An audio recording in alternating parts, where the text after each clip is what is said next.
انا قاعد انا بقى لولاد الكلب بالعصايه اشوف الشوط الخياره، جبت قوي وجمو ودواء وما ورمش كل يوم اللي يتسلى عليا. والنعمه الشريفه اللي همسكه في الخيار لا احط العصايه في ودانه اهو. يلا يا صاحبي الخيار يا صاحبي اهو تنضرب بتعمل الله يخرب بيك. يلا والله بس بالراحه يا جدعان احسن الشخص ما نتمسك يا بالدب. الموسم اللي من دول خيار. بتعمل انت هو يا عم صلاح؟ يا لهوي يلا يا عم صلاح. يلا يا عم صلاح. خلاص يا عم وانت هو انا متعب منك والشيخ سلام انت يا بابا صغير. خلاص يا عم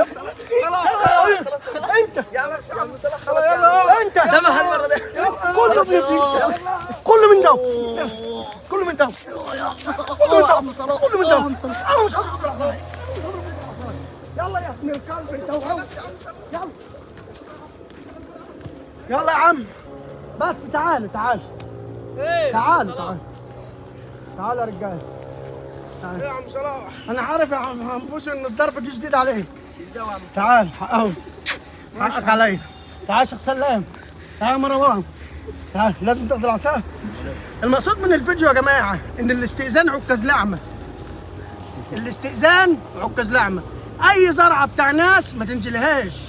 استأذن من صاحبها والله لو في وحشت الدنيا لا يديك. صح يا شيخ سلام؟ صح يا مروان. صح. انت اسمك ايه؟ صح يا عمر؟ صح. طبعا انت ما ينفعش معاك صح. ينفع معاك دي؟ الاثنين. شكرا يا رجاله.